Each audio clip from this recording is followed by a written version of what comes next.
Hi. The real approach in medicine is what's the most direct approach. And the world is filled right now with a lot of very amazing, very high level approaches that are not the most direct.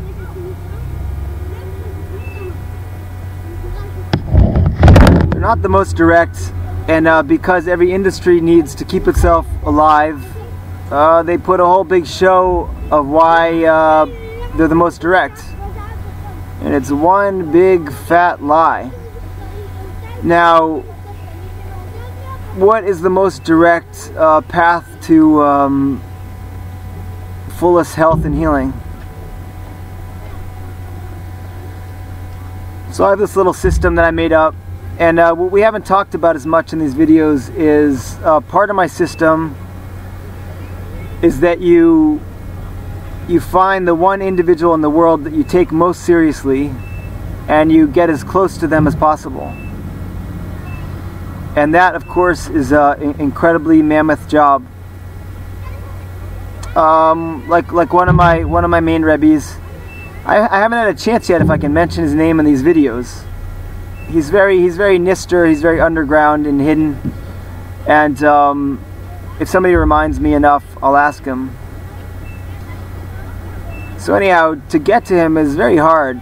Something about going to him, there's a lot of resistance because it's very pure over there, and you can feel like all your mistakes kind of in clear light, and the energy is very high. You feel any kind of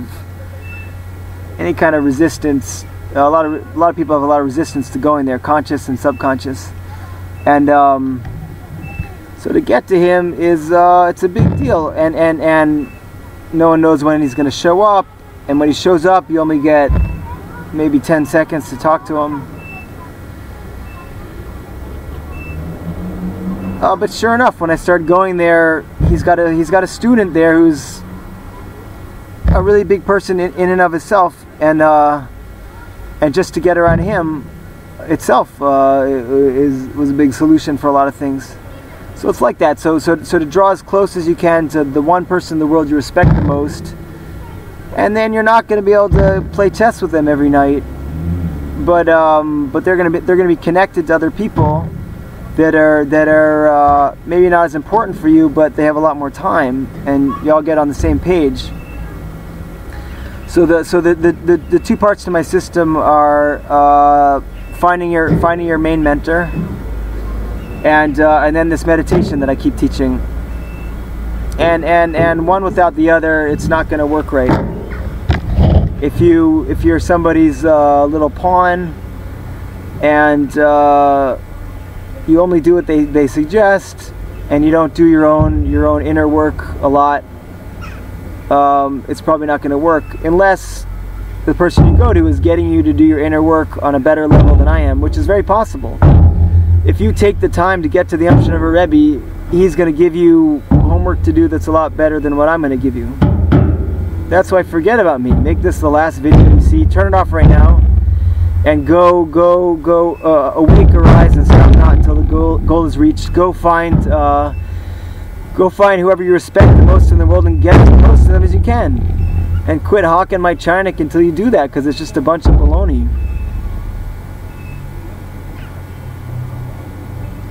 Whoever is watching these videos is almost without a doubt not getting as close as they can to the person in the world they trust the most. If you were, why would you bother with me? So you've come here, you've crashed on my island here. You've crash landed on my island so that you can hear this and go find him or her. Like, for instance, Rebbetzin Heller in Harnof, she's a big person. She is a big deal. And every woman in town should go see her, and she sees guys too to help them get married. You might say, why hasn't she helped Ephraim get married? She's tried.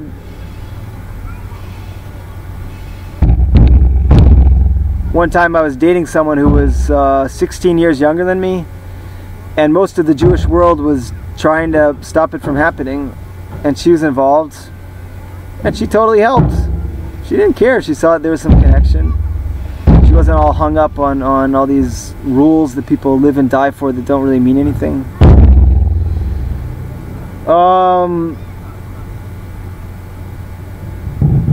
So the ideal is an hour a day of the practice, and as much time as possible, getting as close as you can to the biggest tzaddik you can, the biggest important person you can.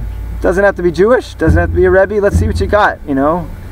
Everyone's always hawking my chinik about what they're into. Let's see. Put your goods on the table. If you're following a big guru, I want to hear about it. I want to hear about why it's better than what I'm connected to. I'm open to it. I like fair competition, fair rules, fair referees. Okay, so one part of the meditation we haven't gotten into yet is movement.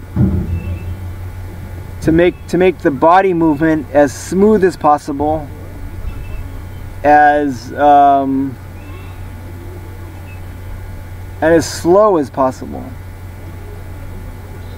and as powerful as possible. Tai Chi is you get a lot of power in Tai Chi from doing slow motion martial arts movements and feeling that there's real power behind the movements, right? Something about feeling if your punch would have real power behind it. It forces a level of concentration that's hard to get otherwise. Dr. Zhao, arguably the greatest Tai Chi master of the 21st century, was he said that no one can get the health without martial arts that they can get with martial arts. And the Rambam, the greatest Jewish doctor of history, said that wrestling, boxing, and suspension of breathing are the highest forms of exercise. And when the translation got lost a little bit and people aren't sure what he meant by suspension of breathing, it could have meant breathing as slow as you can. It could have meant holding the breath a little bit, and it could have meant exercising so heavily that your breath suspends into like a longer period for each interval. So wrestling, boxing, suspension, everything. So in Tai Chi we do slow motion, powerful fighting movements. And in your meditation, when you move slowly and powerfully, it doesn't have to be for fighting. You can just dance. But can you get the same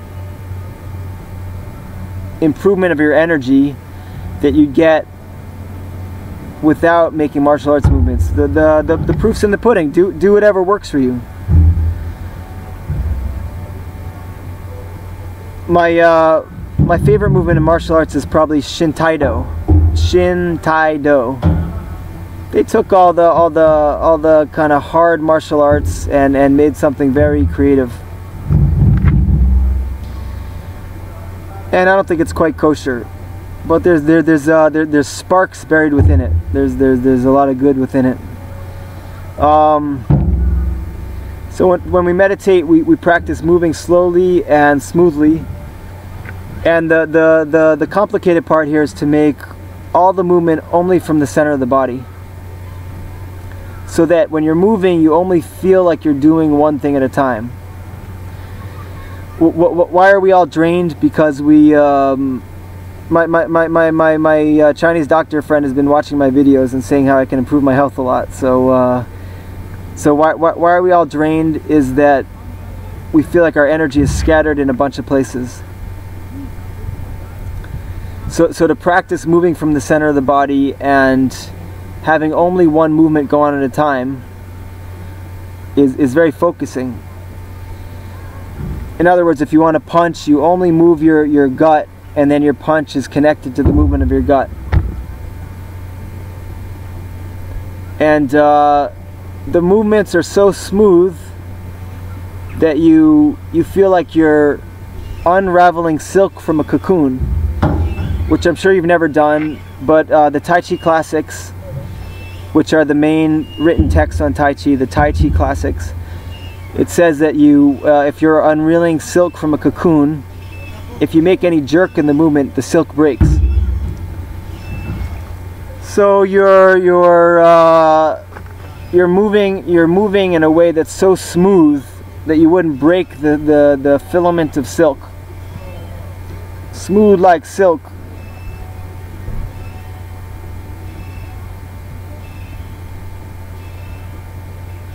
If, as you might have seen, Ariel Elisha took his videos down.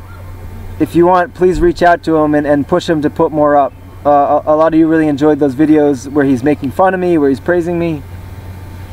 And if you enjoyed them, please push him. Liel, Ariel, Elisha, Rosen.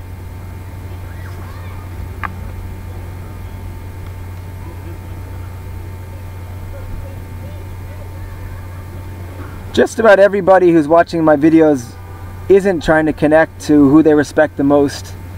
And I want you to try, and I want you to tell me about it.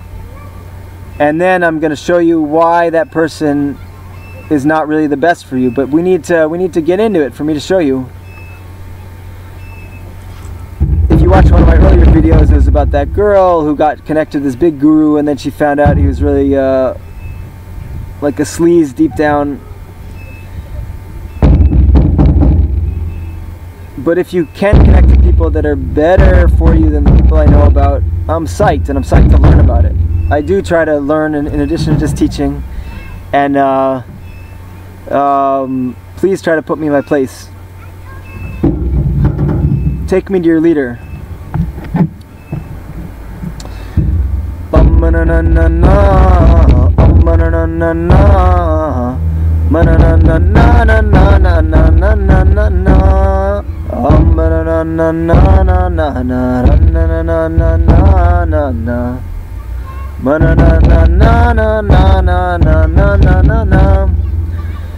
Alright, I'm still single, and I'm still paying $5,000 US to anybody who introduces me to the woman that I marry. And if you don't believe it, I'll work on putting the money in escrow. And I have $50,000 to start a marriage with. I know it's kind of crass to talk this way, but I'm so sick of people saying, do you have money, to this, to that, how much, you know, fishing, there it is. $5,000 for a matchmaker, $50,000 to start the marriage. My clinic's got a good reputation.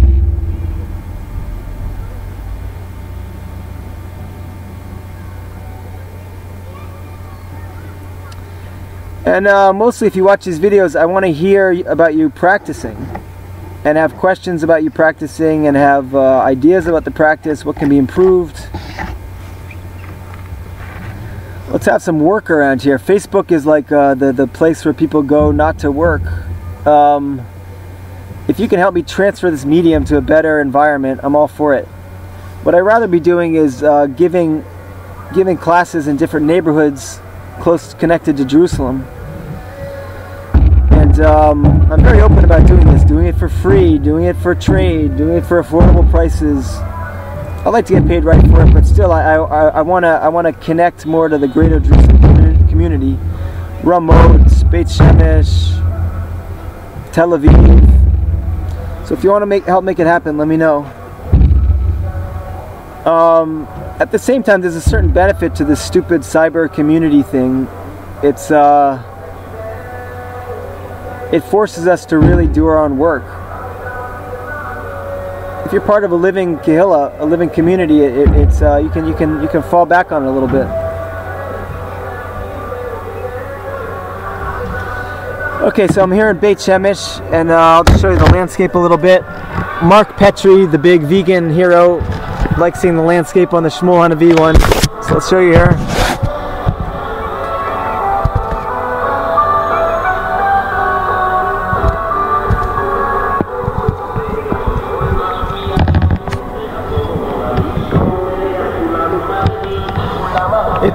It's very pretty up here in Beit Shemesh. The town itself feels a little bit suburban, but the nature around it's very rugged, very rich. if you're a Jew and you haven't been to the land of Israel, mark my words, you have to come visit here. And something about the land here. I mean, that sounds like a very racist statement. I'd love everyone that feels some draw here to come visit. It's just that Rav Eliashiv, who just died, a lot of people turn to him for Jewish law as the greatest opinion. He said that apparently said that non-Jews shouldn't come to Israel until they agree to follow the 7 laws of Noach, the B'nai Noahide laws. And this opinion's like the really, you could say, right-wing opinion. Maybe you could say that. So don't take it the wrong way. You know, most of the rabbis don't say that, it seems like. If you want to come visit Israel and you're worried about, you're a little superstitious about it, then talk to me, we'll figure it out. But yeah, the idea is that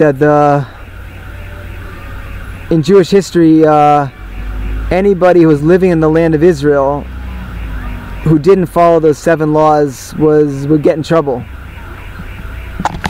And anyone who wasn't Jewish, who was living in the land of Israel, who didn't follow the 7 laws, would get in trouble. And so it's not just like we're just pulling this out of our head. It's got a big history. I don't know what we should do with it. If you want the strict opinion about this, you can read Rav Ginsburg's book, Kabbalah for the Nations. And if you want a much more kind of open-minded opinion about this, you can go to Menachem Kalish's class. He wrote Pillar of Prayer. He's got a class Wednesday night at Yakar in Kadamon. And it should all be good. Everyone should be happy. Jews, non-Jews, dogs, amoebas.